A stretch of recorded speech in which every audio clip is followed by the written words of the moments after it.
It is good to be back. Back on Die on this Hill. You've gotten so much smoother with this board, my friend. We called it. We called it so Little much by smoother. little by little.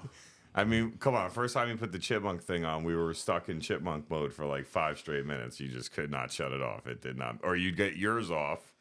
And I couldn't get yours I off. still sounded like a chipmunk. So, I mean, your skills are improving, my friend. Very, very proud of you and happy to be back to Die on this Hill, even though the end of this show is not going to be the most enjoyable experience for me. But Speaking of which, one of us is going to have to run down. I forgot him in the garage.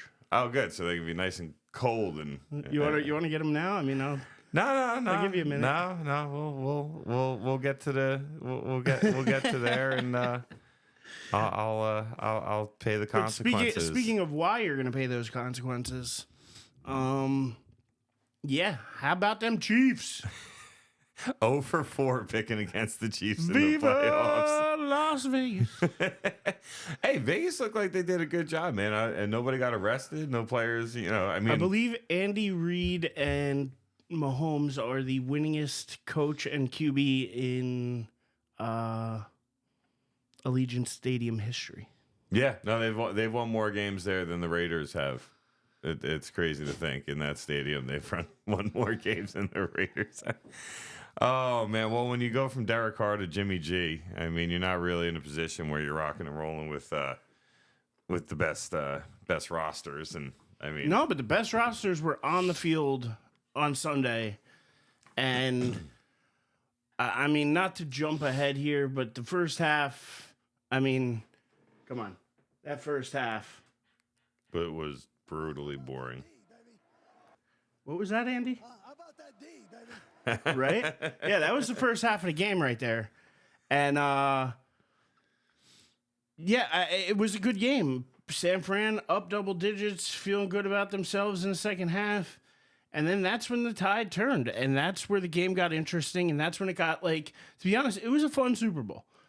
For not having any vested interest in it, other than the couple of stupid prop bets I did and, box pools I got in. This game was just fun. And especially at the end. And why? I mean, we can get into the whys, I guess, but more of the how do they blow this? And is it just a Shanahan problem? Because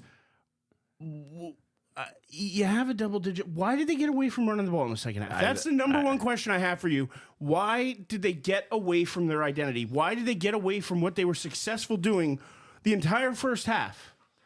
And also not giving the ball consistently by running the ball to their best player. No disrespect to Ayuk or Kittle or Deebo Samuel, but there's no ifs, ands, or buts that McCaffrey is the best player. I mean, you could argue outside of the quarterback position, McCaffrey was the best player on the entire field for both teams. Yeah. You take quarterback out of the conversation, and he, to me, is definitely the best player. So when you really think about it, they start the second half with back-to-back 3-and-outs and 6 straight passing plays.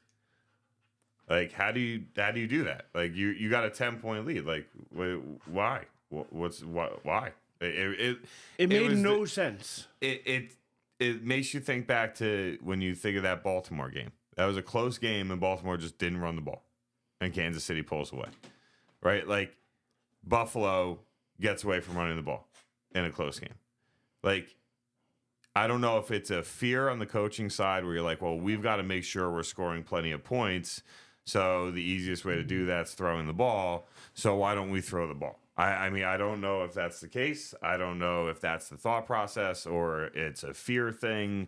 Because there is a Mahomes effect, right? When you get those great players, the Mahomes, the Brady's, or you think LeBron or Jordan or Gretzky, whatever, right? You think of these great players that have played in all the major sports out there, and when it's a close game, the team on the other side, without a doubt, thinks about the fact that other team has that great player.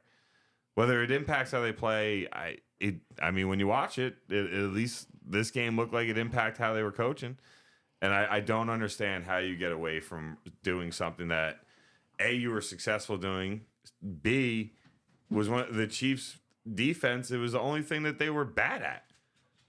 Their corners are good coverage guys. They can play the intermediate and deep routes. They can run the ball at them. That one I don't get. But I mean, Shanahan now, offensive coordinator of the 28-3 Atlanta Falcons that lost to the Patriots, having a 25-point lead. First ever Super Bowl to go to overtime. 2020 up 10 against Kansas City. Blow that and lose. And then this year, up 10. Coaches again in the only second Super Bowl to ever go to overtime. And all three comes out the loser, even though he had a two-score lead or two-score or more lead in each one of the games. I don't know how you do it. You do it by getting away from your identity. You do it by not utilizing the best player on the field. And you do it by exactly the way he did it time and time again. And then the other thing that really bothered me, and they've tried to spin it since it's come out, but I don't care how you spin it. It's a bad look. How do you not know the overtime rules? How do you not know the... And I get it that this was the first year of the new rules, but even still, what are you doing? You're going to give Mahomes a chance to win the game. That's what they want. Yep. You gave the coin flip didn't even matter. Why not just say, what do you guys want? You just take it. Whatever you want to do, we're fine with. Because that's pretty much what it made no sense. Can you make any sense of it? And then the excuses they've come out with that, they practiced for it, but they didn't practice for it, and he knew about it, but he didn't know about it, and he still thought that they would have, be able to hold him and get the ball back in a sudden death situation. But it's all nonsense. We know he didn't really know it. We know they didn't study it the same way that Kansas City studied it, and that's the reason that it went exactly the way Kansas City wanted it to go in that OT. And everybody in the stadium in the world saw the writing on the wall. If you were watching that game, you knew that after they kicked that field goal, it was over. They were driving down the field and they were scoring a touchdown, and that was it was written. It was scripted, as so many like to say. So the only excuse that I will give Shanahan, and I don't even think he came out and said it, but it's the only thing that makes any sense to me, is that defense literally just was on the field for a 12-play drive that led to the game-tying field goal that forced overtime, right? So there's no denying, and you saw it in the game. You could tell the Chiefs' defense, especially their front seven, were getting tired. So the only excuse that I think he should have came out and said was, we wanted the ball because we wanted to give our defense a chance to catch their breath. Right? You say that, then you sound like you're playing it the way you believe is giving your team the best chance to win.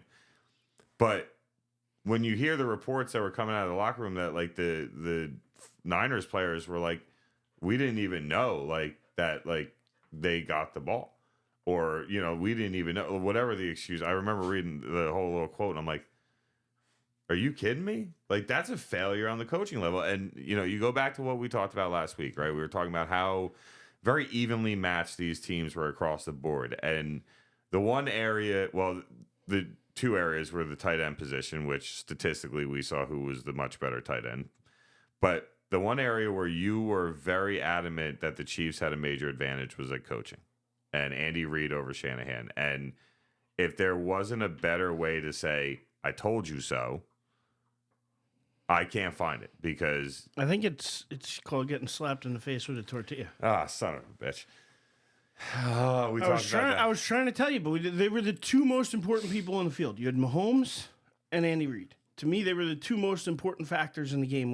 They were above, in my opinion, a step above where Purdy and Shanahan were, and it played out just like I thought they got.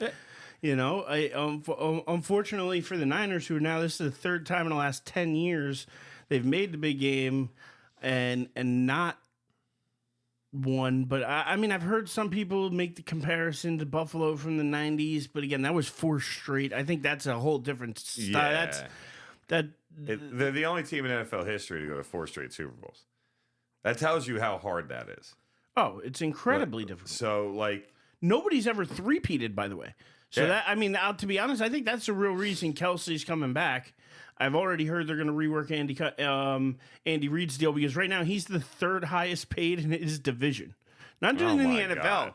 in the division, because he's now behind Harbaugh, and he's behind Peyton in Denver, I believe. Oh yeah, because they gave Peyton a boatload of money to come be. So be he's their the head coach. third highest paid in his division. He's won 3 Super Bowls in the last 5 years. Like, I'm sorry, but pay that man his money. Yeah, well, they already. I saw earlier today they already gave Spags a new contract, which He beat him straight up. I mean that man, he's great at calling a defense. He wasn't even a horrible head coach either, but he just, I said it on my Twitter account, David Hastings. X account, David Hastings 23. I said it the other day where I hate how people talk about like, oh well, that coordinator wasn't a good head coach, so he's not actually a good coach, and it's like. No, like there's great coordinators that just aren't good head coaches. Great coordinators are great schemers and game planners. Great head coaches are great leaders of men, right? Like especially when it comes to football. Like Dan Quinn, much better defensive coach than he is a head coach. Why he's going back to head coaching and not staying with Dallas blows my mind. Again, Spags, another guy. Like. These guys are better, way better, and I think it could be the same. But again, you can't really say that about Shanahan because he blew it as an offensive coordinator in Atlanta too. But some guys are just, and not to say they got to stay in their lane, but you can still make a lot of money as a defensive coordinator, especially if you're a successful one. So glad to hear that they re-upped Spags on a new deal. I think a new one's coming for Andy Reid too, because I don't think he's staying the third highest paid coach in the division for very long. No. And yeah, I look at this team and I think that they have a solid shot. I'm not going to call it now and say they're 3-peating, but I think they got a solid shot at it because you have a lot of the same returning players coming back next year. He's already beaten them. Lamar Jackson can't get over the hurdle. Buffalo, Joe Burrow, even at their house. But is he going to come? But is he going to come back the same player? Is he going to come back healthy? No, I'm not saying But that's where you're talking about. Unless a one-off somebody comes up like that, maybe Trevor Lawrence takes the next step next year. Maybe C.J. Stroud does it again. Maybe there are some factors. But again, who out there right now are you going to take over Patrick Mahomes and Andy Reid in a big game? And that's what it's going to come down to. And I don't think you're going to be able to keep them out of the playoffs. So. I want to know who next year is going to be able to knock them off that hill. Yeah, who? Because otherwise, they're going to die on another championship right on top of that hill, right where they've been. Like they're just chilling on the top of that mountain right now. And they're not going from back-to-back Super Bowl wins and 5 AFC championships or 6 AFC championships in a row, and to be in a position where they don't even make the playoffs. The biggest thing to me for them, Chris Jones. One of their starting cornerbacks is also a pending free agent. Keeping that defense together, that's going to be hard to do, but, they're going to give that a shot. And then on the offensive side of the ball, they got to get better at wide receiver. They have to. To me, if financially they can make it work, could you imagine giving Patrick Mahomes, Mike Evans?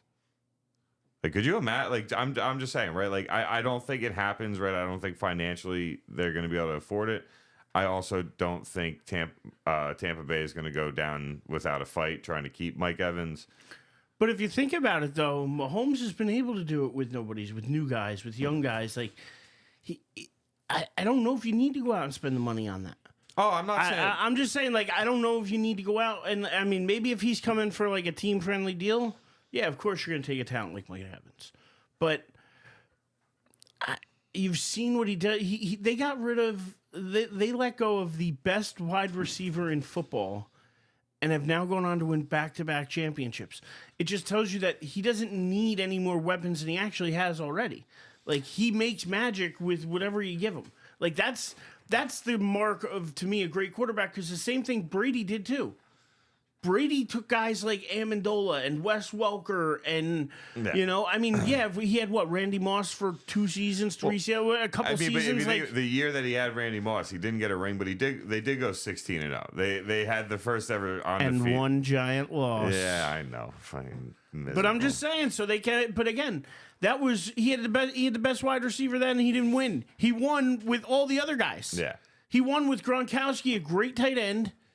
He ran with an okay, run game and offensive. He had a good offensive line, and they played good defense. And that's exactly what Andy Reid has been doing with Kansas City. Yeah. So if you surround this man with people, and again, the egos aren't getting too big. I mean, yeah, you see it a little bit here and there, but I mean, they still stay hungry somehow. Like, they don't let it, like I said, they don't seem to be a team that takes a year off, that just, goes away, oh, we've won, we're happy. They want the three-peat. You heard them talking about it after the game, about no team has done it. That's part of the reason Kelsey's coming back, I believe, because he wants to try for that. And right now, I mean, the NFC, I think you could end up with the same team coming out next year. I mean, who's really going to, you look at maybe the Eagles, maybe the Cowboys, maybe some other team, maybe Detroit again. But for the most part, you're probably looking at maybe, a good 45% chance that San Fran's coming out of there. They would definitely be your betting favorite for the NFC. Yeah. And we've already talked about how Allen and Jackson and these guys haven't been able to get over the hump. And yeah, Burrow did. But was that a one-off? He's coming back off injury. Who knows? I got to think they have a fighting chance at it. Like, I'm not going to say that they should be the bet in favor for next year, but I wouldn't be surprised. And I want to know who next year playoff time, because they're getting in, even if they don't win a division, even if the Chargers come out under Harbaugh and are great, they're getting in as a wild card. They're getting in somewhere. Who's beating them? That's what I want to know. Because now they've proven they can win on the road. Yeah. Yeah, it's another notch on the belt. And, that's what makes the great ones so great, is that one or two or whatever number you're talking about is never enough. They're constantly driven to get more and prove people wrong, because next year if they have a slow start or they start, come on, after they lost to Detroit and the way those wide receivers played, especially Tony, that guy basically cost them the freaking game against Detroit. You were questioning them. Then they get halfway through the season, they're barely above 500, and you're questioning them. They're struggling here. They go and they almost lose to the Jets. They lose to this team. Whatever, right? But again, when it's all said and done, when you get to the playoffs, who's going to have the ability and the mental toughness to knock them off their throne? And it's whoever has it is going to have a special game. They're going to have to have a very special plan. They're going to have things break their way, because if everything's equal across the board, it's really hard to picture any team in the AFC or NFC beating this team. Right, if turnover differentials the same and injuries are the same. I think one of the things that really hurt San Francisco was Dre Greenlaw going down. That was sad to see that man tear his ACL, because he's just so excited to run out onto the field and play. And he tears his ACL. Yeah, worst. And to me, it's not even like the dumb time where, what was the one kicker you saw jump up to celebrate making a field goal, and he ended up tearing his ACL when he landed. I can't remember who the kicker was, but it's happened a couple times when guys just jump up. Not even just kickers, but where guys jump up to celebrate and they land awkward, or their knee just gives for some reason, and they tear ligaments in their leg. I mean, this man literally just went to plant his foot to run out, and his foot slipped a little bit, but the cleat grabbed the ground enough that his knee just turned and down on the ground, and you could see Fred Warner turn around and just put his hands on his head, because I don't know if it was because Greenlaw screamed in pain or what, but he knew the second he saw Greenlaw that was not good, and that man probably was not stepping back on that field. And I think that really did hurt San Francisco, especially as the game wore on and Kansas City was doing a little bit more of a run-heavy offense and play action and things like that. I think that really hurt them too. That was a rough blow for San Francisco. I 100% agree. I mean, he's a difference maker on defense. He's, and again, non-contact injuries. When you just watch him go down, like you said, he's excited to get back on the field. Nothing was happening. Those to me are the worst, because it just takes a guy's dream. It takes everything, and takes it away from him when especially it was nobody's moment. fault. Yeah. It wasn't his fault. It wasn't. the opponent's fault. It was just an accident. Yeah. It's just something that happened. It's just that part of your body gave out, unfortunately, and that's the saddest part of it because, again, just sucks the life out of you a little bit defensively too, especially when you, like you said, you see Warner, his reaction, like, it had to deflate them at least a little bit. Oh, yeah. And then, again, even if that distracts them for a moment in time where they're thinking about him and not thinking about the play on the field or not thinking about, just that little bit of distraction could be enough for a big play to happen, for something weird, and, things like that do play a factor. Oh, yeah. And I think, when you're in a game that was as tight as it was in that moment, it just makes it that much worse because, especially for a guy his skill set, he's sitting there thinking he could have made a difference and helped make a tackle or make a stop, or maybe he's in coverage on that game-winning touchdown at the end, and he breaks up. I can only imagine all the things that ran through his head and the impact that he could have potentially had on this game. And, but speaking of impact and defensive guys having an impact, can we just say that, in my personal opinion, I think Chris Jones was the MVP of this game. I mean, that man broke through on two different plays that if he didn't break through and get in Purdy's face, they're touchdowns. I mean, definitely the MVP of the defense. I don't think you could take it away from Mahomes. I think what he did, the way he was able to lead that team, the way they were able to score, I think they have, in their last 9 drives in the fourth quarter of the Super Bowl, I believe it is, they are 6 touchdowns, 3 field goals. I saw something like that where they broke down the game-winning drive opportunity and their and success nobody even rates, comes close. Nobody even comes close to it.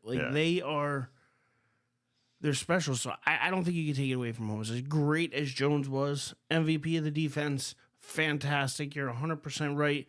Difference maker getting in Purdy's face, but I don't think you take the MVP away from Mahomes. Oh yeah, trust me. That's not a die on the hill argument for me, right? Like that, that's for damn sure. But I do know that could be for Andy Reid though. How about that D, baby? Oh, that's gonna be fun. No, I'm not dying on that hill, but I definitely will say what Chris Jones was able to do. And I also want to just say because I don't think it should be ignored. If Brock Purdy played lights out in that first quarter, they just couldn't finish towards the end. You get the McCaffrey fumble in the red zone. You had some moments where he did everything you could ask that kid to do. I think he started 8 of 11 or something like that for 100.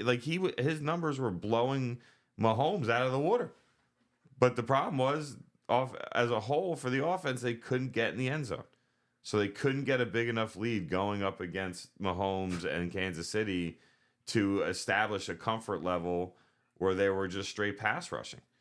And I do want to give him credit for how he started the game because he deserves the credit. He played really well. And that defense just played better in the second half. And I also think, like we talked about, Shanahan just got away from the run and offensively they became too predictable, where Kansas City's corners were sitting on the routes.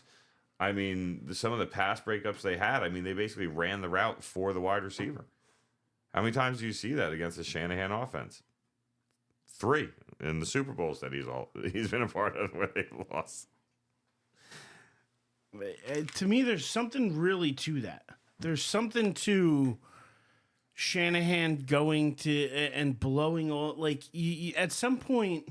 If it happens once, man, that's crazy. 28-3, they come back. Wow, what a comeback. Then it happens a second time. And now it's happened a third time. At what point is it you got to look at Shanahan and what he's there's one common denominator. Yeah. It's him. Yeah. Because it's not just him as a head coach, it's him as a coordinator. Yeah, he's the play caller, he's the head coach, so there is plenty of blame to be put on him. In the 2 Super Bowls, there's blame to be put on him as the offensive coordinator. there's a lot to it, and I don't know. We're talking about the greatness of Mahomes. We're talking about the greatness of Andy Reid. A 10-point lead against that team is not really much of a lead at all if you think about it. So the question is like the three that we're talking about, the man lost to Brady and Belichick, and the other two are Reid and Mahomes. So, I mean, as a fan, though I would hate to watch my team lose in the Super Bowl, as a fan, if you told me I could watch Dallas get to the Super Bowl 3 times in the next decade, but they would lose all 3, I'm still going to take watching them get to the Super Bowl 3 times. Yeah. I mean, I understand. But at what point do you learn from it, though? At what point do you? I mean, as a fan, I should have learned from it 20 years ago. But as a coach, that's. But I'm saying insanity is, definition of insanity is, doing the same thing over and over again and expecting different results. You're not going to get it. Like you actually have to change your mindset. And until somebody until I could hear it from him explain to me why he changed the game plan in the second half. Like, I need to understand, like, even from a coaching perspective, like, how does that make sense? I get trying to switch it up, keep them on their toes, but to completely abandon it, I just can't get over that. Like, that's the one thing I keep coming back to of, you keep getting to the same spot. Yes, you have good teams. Yes, you're a good offensive mind. Yes, you're a good coach. Nobody's denying that he's a good coach. But is he ever going to take that step to being a great coach? And great coaches learn. And great coaches make changes. And make halftime adjustments. And do things, and if they're kicking ass in a game and dominating a game, they continue to do that throughout the game. Yep. When is he going to take that step? I'll ask you another question. Is he going to take that step? I mean, there is no way that they're getting rid of Shanahan. There's no way. Oh, no. Right? And nor am I calling for his job. Nor am I calling for his job. No. Well, the reason why I start my answer with that is just simply he has no choice but to learn from it, because if he doesn't, then he will lose his job. Because when it's all said and done, getting to Super Bowls is the goal, but winning it's the number one goal. So at some point, if you're the guy that just can't... think back to, some of these franchises where like they were right there, but they just couldn't get there, and they change that coach and take that next step and win that ring. Right? Like, name one for me though. Oh my God, it It doesn't happen that often. No, it doesn't happen very often. But oh man, you're putting me on the spot here, because I definitely know this has happened. I'm trying to think when it was. This is gonna get me. Let me. Because I know like Brady switched teams, went to a different head coach, but like and then won. But like I'm trying to think of it from your perspective of a coach like being close. They get rid of the coach, another coach comes in and takes him over the top. Was it it might have been basketball. It might have been when the Lakers brought in. Was it Denver, maybe, you're thinking of? With them bringing in Manning, and then did they bring in a new coach?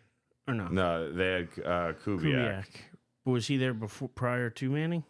Or did he come no, I think they hired Kubiak as the head coach to get Manning to come there.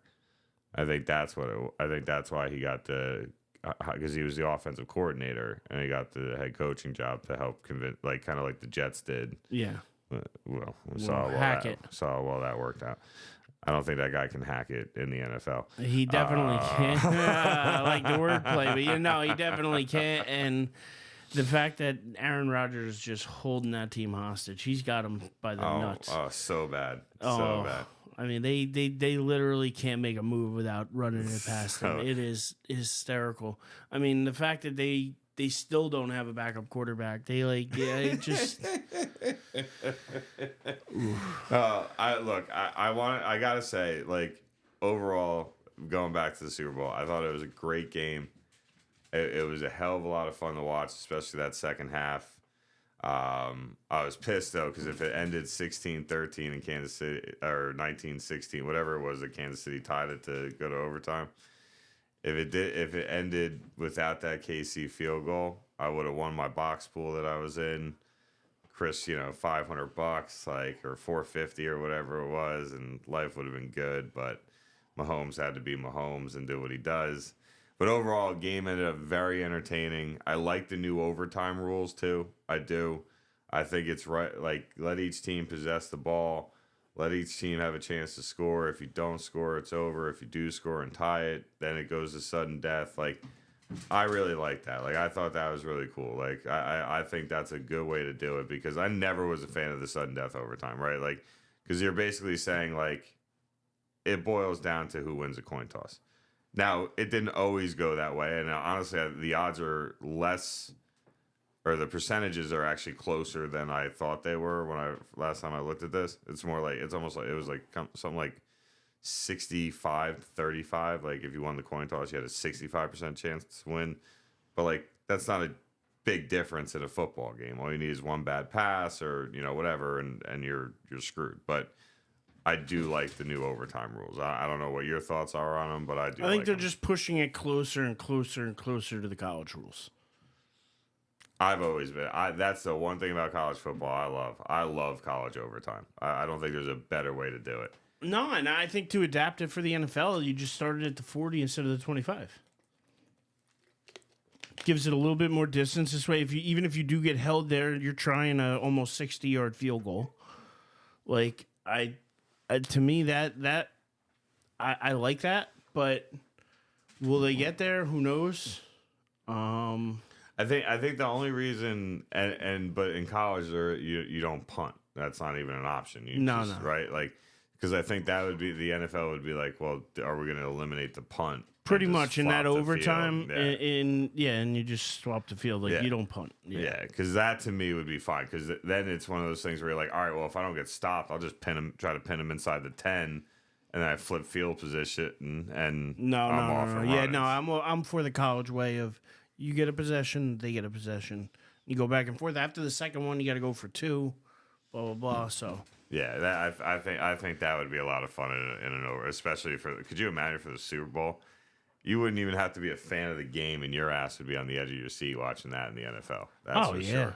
But that's why I think it's something I think they're going to end up exploring as the years go on. I think as they expand it to an 18-game schedule, which they're going to do. Oh yeah. And I think you'll start to see some of these other rules change too. So I think this is one of many overtime rule changes in the next 10 to 15 years. But yeah. And, since it is Valentine's Day today that we're doing this, what'd you think of the Swifties? I mean, I love. I mean, I thought it was... Oh, they were adorable on the field together.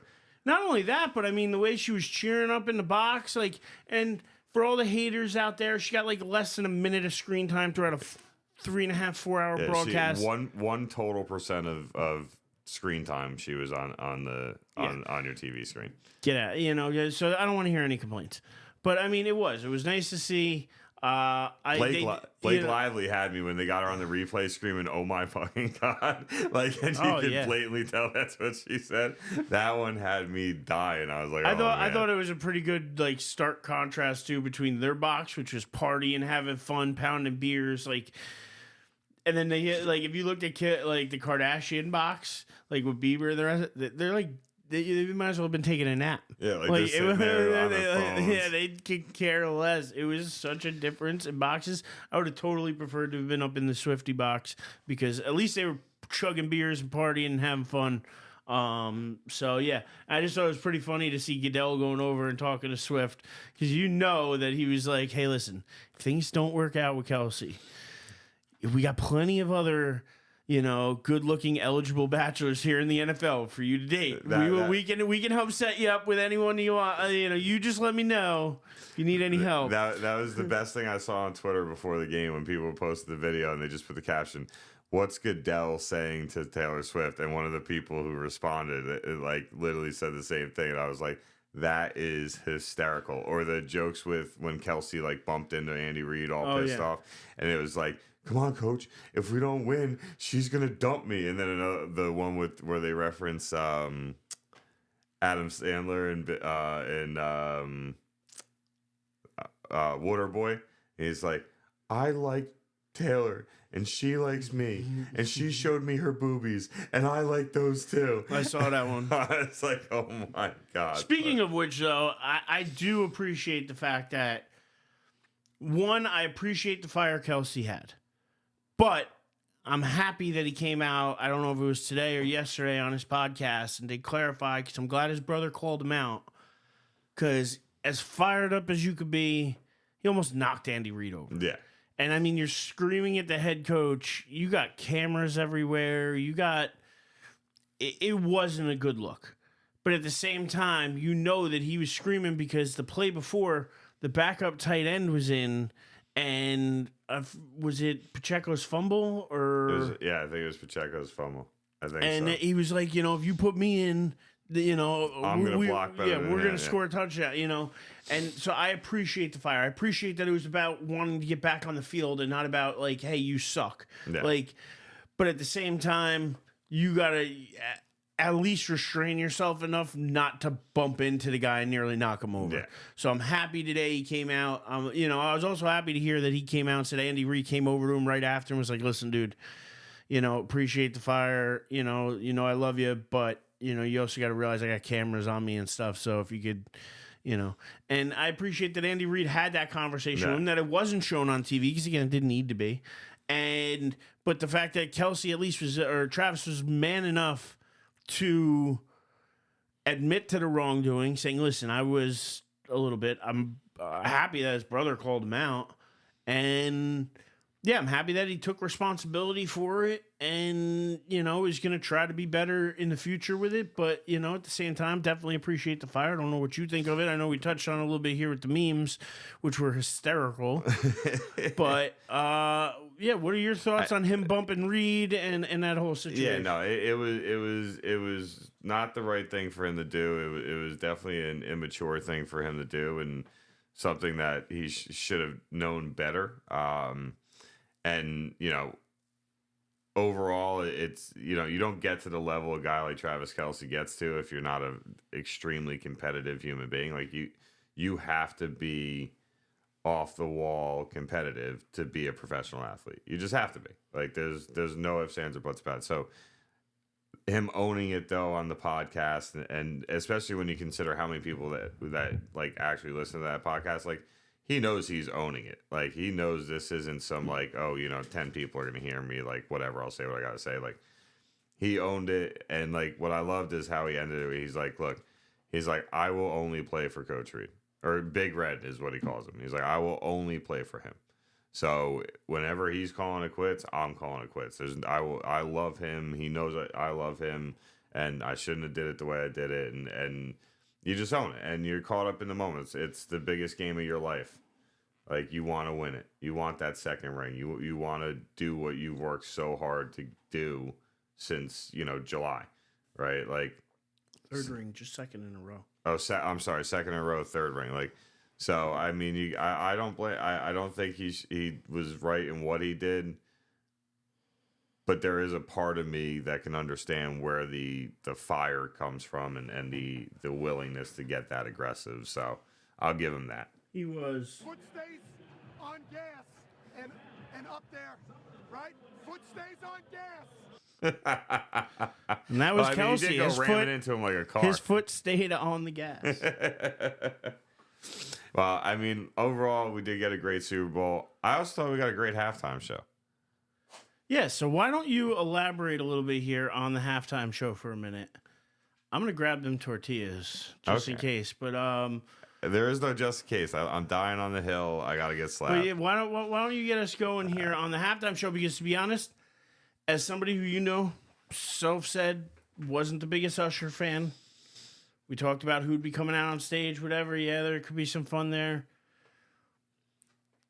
It wasn't bad. I got to tell you, I actually kind of enjoyed the halftime show. I mean, I thought he gyrated more than Shakira. But like, honest to God, like he had to have set the Super Bowl record for gyrations in a halftime I mean, show. if I could move like that, man, I'd gyrate that I much. mean, too.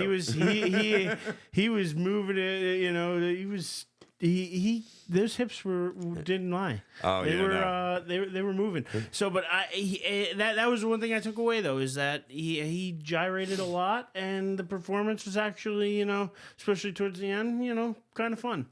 The rollerblades impressed me too, but yeah, no, when I watching that show, I was singing. If I was at home by myself, I probably would have got up and danced a little bit.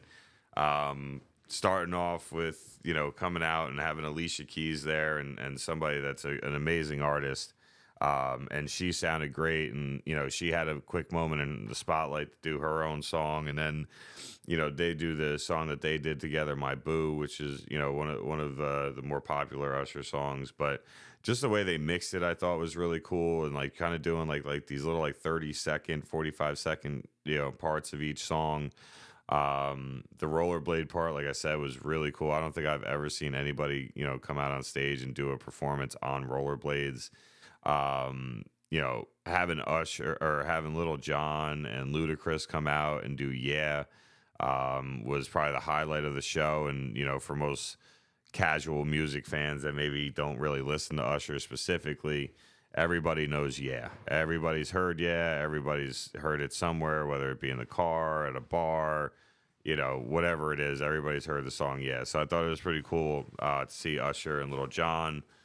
You know, I think they had Jermaine Dupri, they had Will.i.am. So like just mixing in all these artists that he's performed with, and the combination of everything. And then the woman that was playing the guitar, that got that guitar solo, Her. I didn't know who the hell that was. I had to wait until H-E-R, after the Super Bowl to find out who it was. But she killed that guitar. She killed it. I was very impressed with her little solo that she got. I thought that was really good. She was great. My wife had no idea who Jermaine Dupri was. Like she was like, "Who's this guy?" I'm like, "I think that's Jermaine Dupri." But then I saw afterwards a lot of people thinking it was CeeLo Green. That's what I thought it was. I thought it was CeeLo. And I thought that was hysterical because I was like, "Oh, I can see it." Like, he looked just The only like difference is CeeLo's got shorter arms. CeeLo's got like little T-Rex arms. You say you're But like, I mean, the driving around shoes he was town. wearing, he looked like he was like an 8-year-old girl going to church in those fucking shoes. That was a hell of a freaking combination, man. You say you're driving around town with the girl I love, and I'm like, Yeah, I was about to do it. I'm like, nah. Like if foul language gets slid into the talking, it happens. But I'm like, I can't just scream it. But no, I thought like, especially for me being somebody like, I've liked Usher since his first album, My Way. Like, been a fan of him since then. I've always been a hip hop R&B guy. So like the songs he's done, like, and what's crazy is like everybody's only, you know, heard 2 songs that he's done with Little John and Ludacris, and it's Love in This Club and Yeah. But they've actually done like 2 or 3 other songs. They just never made them mainstream songs. And Was he on Shots? Because Lil Jon came out, you know, turned down for what? Well, that was so. What they were doing was they were trying to give each artist a little bit of their own moment. So like Alicia Keys started with her own song, and then they I thought that was a collab. Nah, so she started with her own song, and then they transitioned into the song My Which, you Boo. know what I appreciated the most, and a lot of other people don't appreciate this. A lot of other people out here criticizing it, whatever. I appreciated the fact that her voice wasn't perfect. I appreciated that, like, when those first couple notes weren't perfect, because you want to know what it told me? That she was actually singing. Yeah. That she was actually there doing it. Like, not because how many times have you seen Super Bowls and they mail it in? They lip sync it the whole time and they dance and that's it. Yep. I appreciated the fact that she was actually singing and trying to sing. Like, that is what I took away from it. I was like, holy shit, all right, I can appreciate that because I appreciate that as an artist. She's coming out there. She's not trying to hide it. She's not trying to, you know, granted, she wanted to sound better than that, I'm sure, in her first few notes. Yeah. But it's real. Like, that's, to me, real music. And I'd rather hear that than just a track that you play while I watch you dance. I can put on my own damn radio if I want to. Exactly. Give me a performance, and that's what I feel like I got. Yeah. So, and I feel like it was the same kind of, like, I don't feel like Luda was, I feel like that was Luda's, doing his part. It felt like that was Little John doing his part. Like, I didn't feel like this one, where so many others I can look back on and be like, that was lip sync. That didn't sound right. Like, that didn't look right. Something was off. This one, it was kind of fun. I gotta be honest. You know me. I'd crap on it if I could, but I can't. It really was, to me, a pleasant surprise. I like I said, I genuinely enjoyed it. The one thing that would have been even cooler though was, if you remember in the regular season during halftime, Ludacris did a performance at a Falcons game in Atlanta, where he's from. And they propelled him down from the ceiling, and he came down in a harness. Like, if he came down rapping that verse from a harness, I would have probably fallen off the couch I was sitting on. But yeah, overall, game was a good time, man. I enjoyed it. The halftime show, I enjoyed it. Beginning to end, probably one of the best Super Bowls I can remember in recent history, including the halftime show and everything. I definitely thought they did good with it. No, I'm with you. I think start to finish. Again, maybe you want to criticize the start of the game because it was a little bit more, defensive. But at the same time, like, I think the way it ended, the way the second half went, the way the halftime show went, the way everything went. Just in case, since you guys can't see it, Erich just took the tortilla out of the wrapper, put it in his hand, did a quick little practice swipe. He's loosening up the shoulder as we approach the end of Die on This Hill's episode this week. But yeah, I mean, I don't have a Die on This Hill question for you. Oh, I do. We got one. Okay, we got one because there was supposed to be somebody else joining us today. Okay, Erich, our buddy Erich Pfeiffer. And he was going to join us, but listen, life happens, things happen. Wasn't able to join us. When you have 2 kids under 3 years old. So, speaking of which, because I know he wanted to join in, he had said to me, out of fun, that this is what he's dealing with right now in his household. His son, Reid, wants a treat from his Valentine's Day bag. But they told him he can only have the treat if he eats his dinner first. Okay. Well, fair. You would think he's refusing to eat his dinner without the treat first. He says everyone Reid. is dying on their hill. Maybe that should be the question of the day. Should they have given in and given him the treat so that he would have eaten his dinner? Or should they die on the hill and hold their guns and not allow him the treat, which may include him not having dinner? So, which way do you fall on this sword? Which hill are you dying on? All right, so if I'm a parent, put yourself in this is your shoes. Your situation. All right, so which hill are you dying on? If it's my shoes, that means I'm Uncle Dave. Right. Yep. Like I'm Uncle Dave. I'm not Uncle Dave. Uncle Dave's watching Reid Man. Uncle Dave's watching Reid Man, and it's yours. So he's over your house. It's Valentine's. Got his little Valentine's Day bag. You're making dinner. You tell him, hey, listen, man. You Reid. You gotta have a treat or two, but you gotta eat your dinner first. And he says, no, I want my treat first, and I'm dying on this hill. What are you doing? Uncle Dave is caving in a heartbeat and giving Reid his treat before dinner because that kid is adorable. I do not know how Fife is his dad. Might want to get a DNA test because that kid is too cute to be Fife's son. But no, all jokes aside, Fife, because I know at some point you're gonna listen to this. So, but my answer is true, 100%. Uncle Dave, here's your treat. Because when it's all said and done, Reid, I'm here to make life more fun and enjoyable. It's mom and dad's job to reprimand you and teach you lessons. So now but what if it was your kid though? So say you're not Uncle Dave. Say now it's your son. If it's my son, he's eating dinner before he gets his treat. All right, because that's the hill I'm dying on. Yes. Even as uncle, if the instructions from Erich were to me that he's got to have his dinner before he has a treat, I got to be honest. I'm sticking firm on that hill, and unfortunately, maybe I know I'm still gonna be the fun uncle. I know I'm still gonna be. Listen.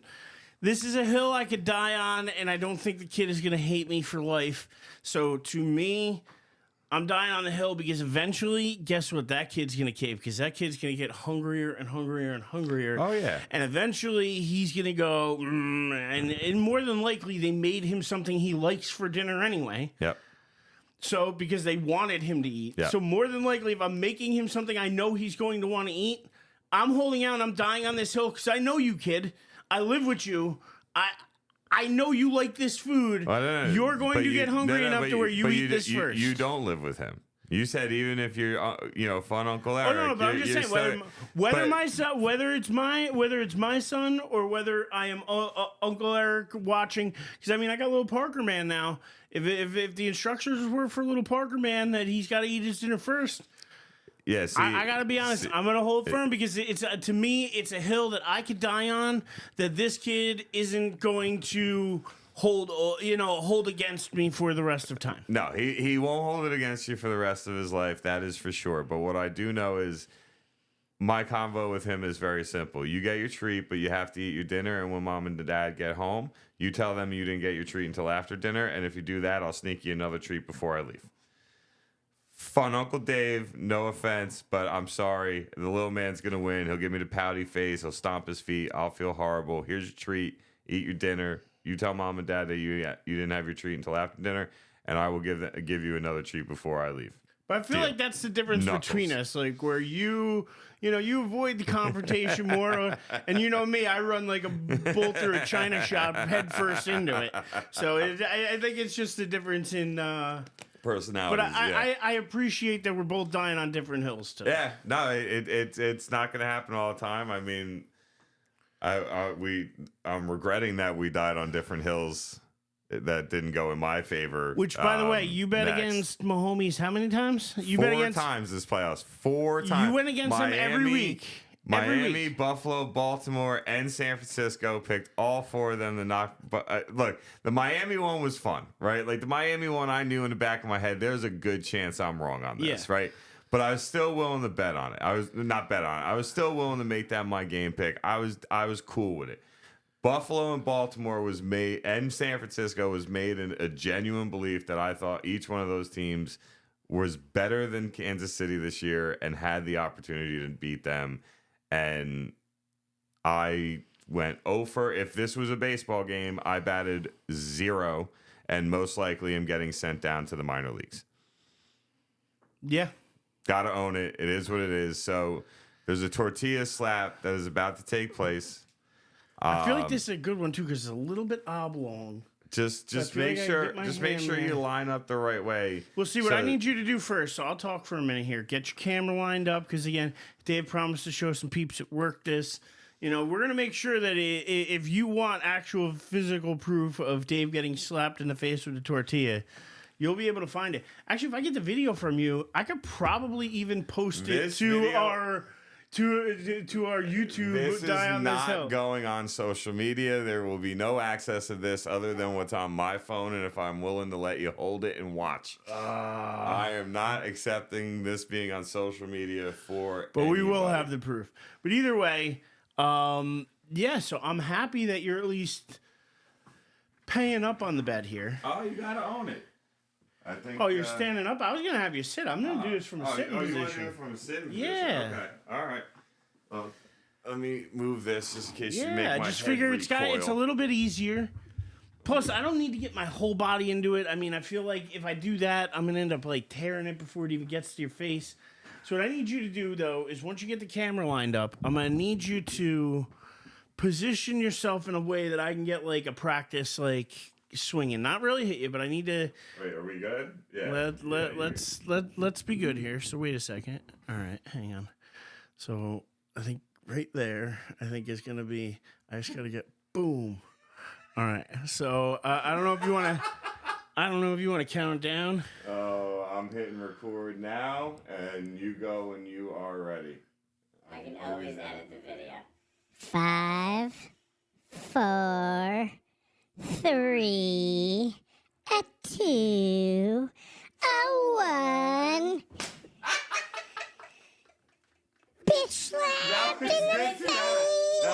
the whole side cheek and everything. So I don't know if you were able to my hear that as much as it was fun there to was see. some decent sound, but and I appreciate you didn't catch like the ear, right? Like you literally caught like exactly. I wanted where to do was, it right. I'm yeah, not trying to hurt you or do anything malicious. You This caught is, me you know, exactly where I was hoping for. So I go ahead and rewatch. See if you're happy with your slap. well, we're not doing it again. 3, 2, oh, what? That had some good sound. There's no way the mic didn't pick that up. Oh my god! I gotta say, I'm not even. I hope everybody enjoyed that as much as I enjoyed that. I'm not because even gonna make Amanda wait. That just got sent to her. Oh my god! So you already broke your own rule. It's now on somebody else's phone. Yeah, but if she puts that on social media, she's getting kicked out of the house. So. Oh man! Well. My friend, I mean, I am sure we could find more things to go over. But that you came know from what? The Super Bowl. You know what? I'm a man who loves love, and it is Valentine's Day. Exactly. And I think it's time you get home to Amanda. We're making homemade pizzas tonight. We're gonna make a plain, a drunken, and a white. Whoa. Yeah, she went to Uncle Giuseppe's over on 10. Yeah. And she literally called me. She's like, "You need to come get me out of the store." They got some good stuff man, there. Rainbow you could cookies. you could do damage in there. Place could damage your wallet. Wallet, my arteries. Oh, I yeah. mean, yeah, but all of it would be well worth it. So, and then also like the prepared sections, the whole. They do a good job over there, Uncle Giuseppe's. I actually have never. I've only driven there with her, and she had to run in and get some. We were going somewhere, and she just wanted to run and get some, so I stayed in the car. I've actually never physically walked into that store. Dude, I'll tell you what, it's a great place to go and just grab something like that. Like if you're going to a party, going to somebody's house, whatever, because they have great fun little things. Like even like little dessert things, like whatever. Like charcuterie board. That's what she got. She you grabbed get a one little of those. charcuterie board. You get a little, they have another one that's like almost like dessert nachos they do with like pretzels and stuff. Like they have like the cannoli dip. Yeah, they have cannoli dip. But they have a lot of like just fun stuff that you could grab real quick and go and take to a party, and it's gonna be a hit. So no, definitely a great place for that. Yeah, no. So I'm looking forward to that, man. And yeah, got to get home to her. This is our first Valentine's Day living together, so we thought a nice bottle of wine, make some pizza, watch a movie. So little flowers, little candy. You're kind of like a double-edged sword in my life today. So I get slapped by a tortilla, but hooking me up with those gorgeous roses, I'm gonna look pretty damn good when I walk in that house. So I do appreciate it, and I'll send you a picture of how the pizza pies came out. But yeah, man, always happy to die on this hill with you. I'll try to be a little more smart about the bets that I make, and hope I don't regret them. But until next time, my friend. Till next time, find a hill and die on it.